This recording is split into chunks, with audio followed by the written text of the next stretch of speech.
How are we doing, everybody? Russell Heritage here, golf professional based out of Four Ashes Golf Centre in Solihull, and I'm back in the Midlands Golf fitting area, and we are going to be trying the like-for-like comparison. So earlier in the week I tried the PXG, I tried them, I looked at them, I got a feel for them, I really liked them. I said I'd come back with this part 2 where I'd compare them a like-for-like comparison head.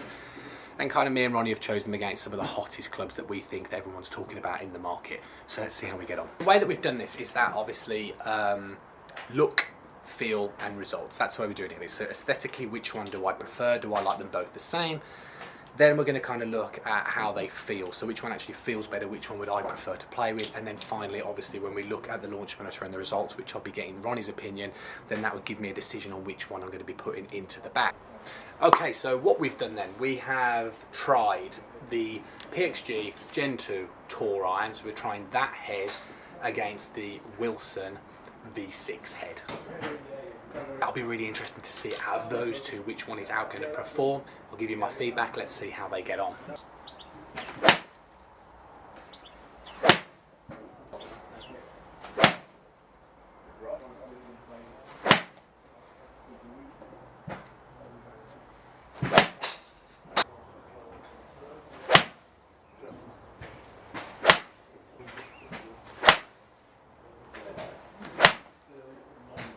We're comparing the Wilson new Forge V6 against the new PXG Gen 2 T model, and we're looking at very similar sort of strike patterns, but we've got to say the PXG is a little bit more consistent. Your launch and your spin is a little bit more better with PXG, and general carry is about 7 yards further. It just sounded a little bit different off the face, I've got to say, of the PXG. A little bit harder off the Wilson V6, and your consistency is definitely there. PXG, I don't know. So first up, the Tour against the Taylormade V6.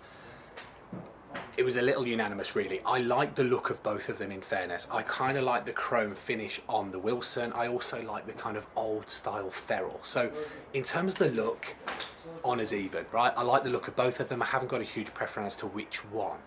However, the other two, in terms of how they feel, this is hard. This was hard hitting off the face, especially after using the PXG. So definitely the PXG felt a lot better than the Wilson. And finally, in terms of results, again, not really comparison. PXG going a lot further, feeling better. So far, 1-0 PXG. Okay, then we're going to try the PXG Players Club. And I thought a fair comparison against that was going to be the Callaway Pro Rogue head. Again, let's give them a try. Let's see which one outperforms.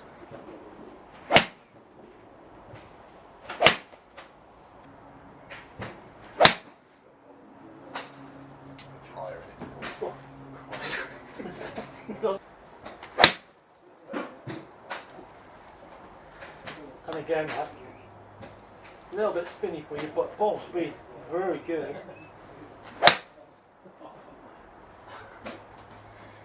At the end felt a little right.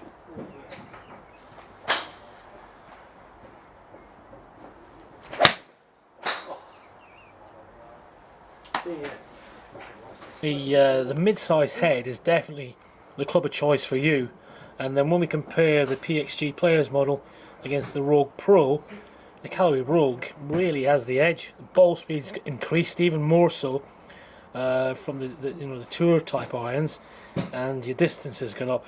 So on the road, yeah, you've increased your distance up to a 180 carry with a range ball, 3 yards carry over the PXG, and that really is about 13 yards further than the Wilson. Yeah.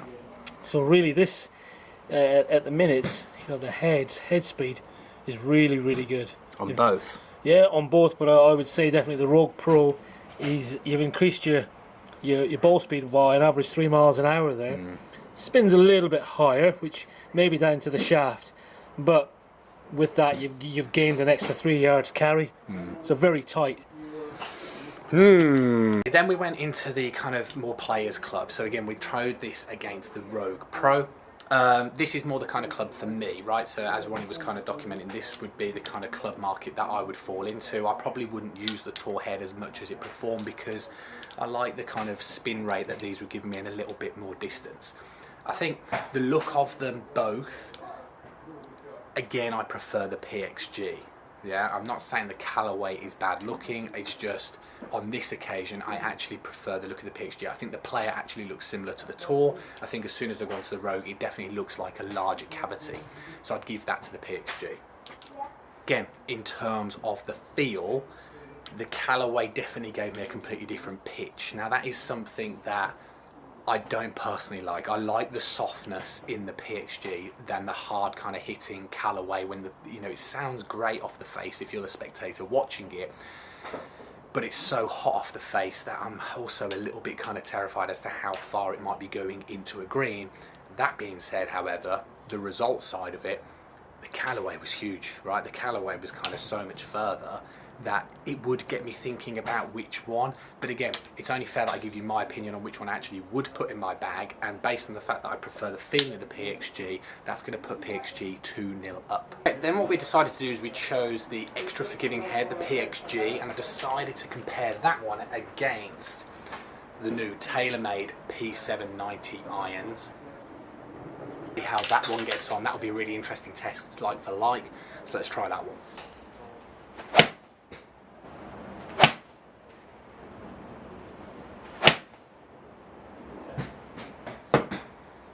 The problem is I like the look of this.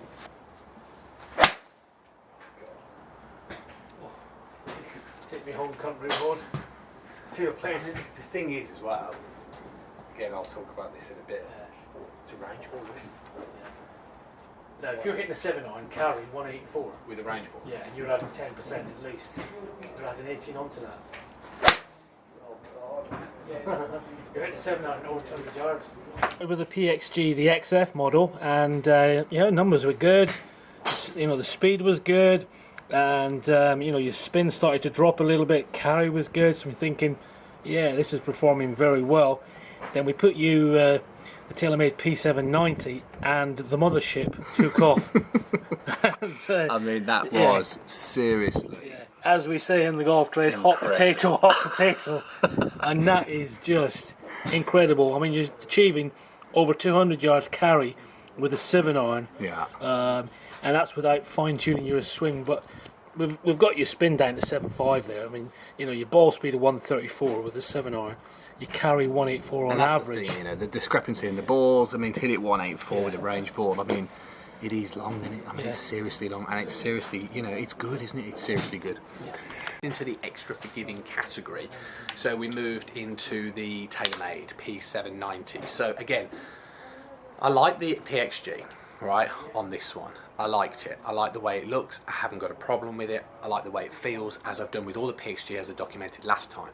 However, the Taylormade, it looks great, it feels great, and it was just huge. It was just massive, and it felt great. The Callaway was massive, but it felt massive. It felt like I'd lost that sense of feel a little bit with the Callaway. With this, I still had that sense of feel. It was going miles, it felt great. Definitely 2-1. Finally, I've decided to test the super forgiving PXG iron against the Ping G700 iron.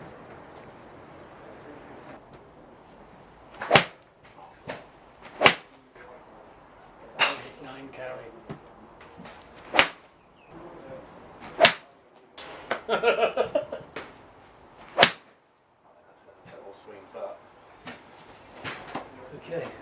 So for the first time today, a couple of loose swings in there, which is probably a fair reflection, isn't it? Because we're testing the more, you know, the larger heads, the larger peripheral weighted clubs, where you're going to make more mistakes in those golfers. So what do we think on that?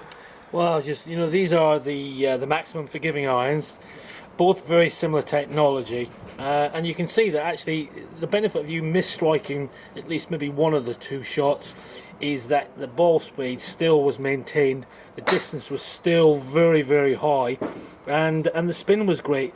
You know, both these models are top end, very, very forgiving models, top ball speed, top distance, and incredible that both of these are achieving over 200 yards for a 7-iron.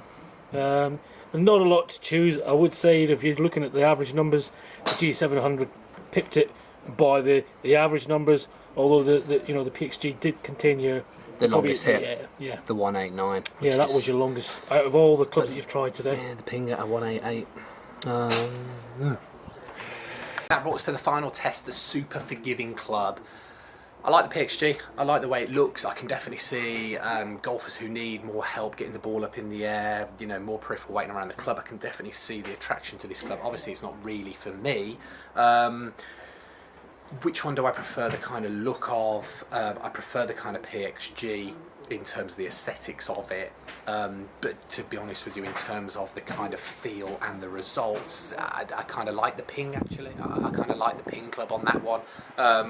So if I'm kind of being completely honest, I would give this one to the Ping. That makes it 2-2, that makes it a tie. So the question is, out of all the clubs, which one would I put in my bag? And the winner is... This is the club, by the way. This is the club that I would put in my bag, being honest with you. I think the cost of the PXG is the cost of the PXG. PXG is a set of clubs which is not necessarily designing itself around distance. I think that is important to point out before I reveal my winner, just to keep you hanging. That's what PXG are. They are refined. They are designed that when you miss hit shots, it still goes the same distance. I think that what's fair to say is yes, based on which ones I prefer the categories, but I felt like there was more consistency in the PXG in terms of the dispersion. But obviously you want my opinion, I want to give you the honesty. Those were the like-for-like winners so far. So that's what PXG is. I can understand what they're doing, it's fantastic, but if I had to choose one set to put in my bag, the one that I would choose would be, I would choose that. I would choose that. It looked great, it felt great, it performed great. And again, for the kind of price relative to the PXG, that is the one I would be putting in my bag. Hopefully you found that video really useful. As ever, I really appreciate if you can give us a thumbs up and a like. Drop me a comment if there's anything you'd like to see me and also Ronnie kind of join and review in the future. Yeah, it's great to get your input because this channel is all designed to help you make decisions on buying clubs, but equally also just kind of improve your golf by some of the tips that I put on the channel. So on that point, press the subscribe button. It'd be great to see you soon. Bye.